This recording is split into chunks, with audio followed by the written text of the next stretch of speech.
नमस्कार, अन्नपूर्णा रेसिपी या चॅनलमध्ये आपले मनपूर्वक स्वागत। आज आपण करणार आहोत गिलक्याची भाजी। गिलके म्हणजे घुसळ्याची भाजी। तर आता इथे मी बारीक बारीक असे गिलक्याचे काप करून घेतलेले आहे। त्यानंतर आपल्याला हे गिलके एक दोन वेळा पाणी घेऊन स्वच्छ धुवून टाकायचे आहेत। असे मी हे पाण्याने स्वच्छ धुवून टाकत आहे।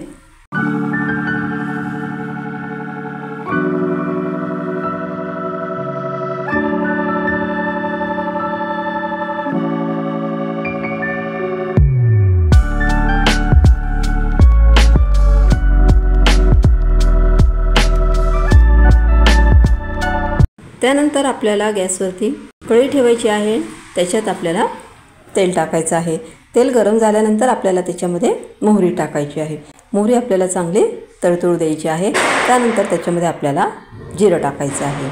जिरं पण छान तळतळू द्यायचं आहे। त्यानंतर आपल्याला लसणाचे बारीक बारीक काप केलेले होते ते टाकून द्यायचे आहे। त्यानंतर इथे आपल्याला धना पावडर टाकायची। मी इथे 1.5 चमचा धना पावडर टाकलेली आहे, 1/2 चमचा हळद टाकलेली आहे आणि 1.5 चमचा तिखट टाकलेले आहे। थोडंसं हिंग टाकलेलं आहे। हे सर्व मिश्रण आपल्याला चांगले मिक्स करून घ्यायचे आहे। त्यानंतर आपण जे गिलके धुतलेले होते, गिलक्याचे काप, ते आपण त्यात टाकायचे आहेत।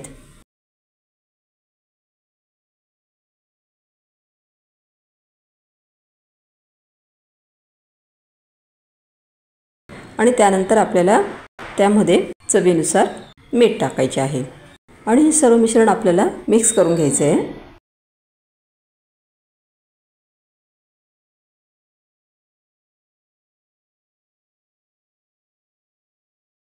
आपल्याला भाजी थोडी ओलसर करायची आहे, त्यामुळे आपल्याला त्यात थोडे पाणी टाकायचे आहे। आता इथे छान आपले मिश्रण मिक्स झालेलं आहे। आता इथे थोडेच पाणी टाकत आहे मी। आता मी इथे थोडी मुगाची डाळ घेतलेली आहे। ही मुगाची डाळ स्वच्छ धुवून टाकायची 2-3 पाण्याने आणि धुवून टाकून द्यायची आहे। या गिलक्याच्या भाजीत आपल्याला मुगाची डाळ टाकायची आहे, कारण मुगाची डाळ ही पटकन शिजत असते आणि पचायलाही हलकी असते। आता इथे तुम्ही बघू शकता की आपली भाजी ही शिजून तयार झालेली आहे। अतिशय चविष्ट अशी ही भाजी तयार होते। तुम्ही या पद्धतीने ही भाजी निश्चित करून बघा।